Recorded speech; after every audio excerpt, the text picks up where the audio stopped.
The days are numbered for an abandoned building along the North Freeway. Neighbors say it's become a magnet for vandalism and other problems. It turns out this is another property purchased by the Texas Department of Transportation, part of its massive I-45 reconstruction project.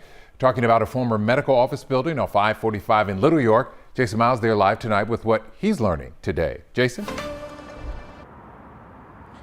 Hey there, yeah, I got a gauge on the demolition timeline for this building this afternoon. That demolition should happen within the next month and a half or so, something that can't happen soon enough, according to some. This former medical building on the North Freeway near West Little York is in need of critical care. Parts of it are covered in graffiti, while a bunch of windows are broken out. It looks a mess. Letitia Grant is president of the Acres Homes Super Neighborhood Council. Ideally, I would like to see it either utilized or torn down. One of the two. The building stands on the eastern edge of the Acres Homes community and was most recently a Kindred Healthcare facility.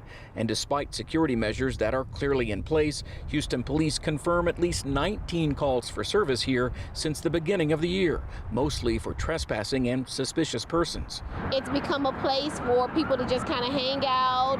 God only knows what else they're doing while they're here. I discovered TxDOT purchased the property as part of the I-45 reconstruction project, much like a nearby property where a vacant church went up in flames back in January due to an alleged arson. At the time, Houston Mayor John Whitmire criticized TxDOT over property security. In this case, the agency tells me they need to remove hazardous materials before demolition can begin, and that process is underway.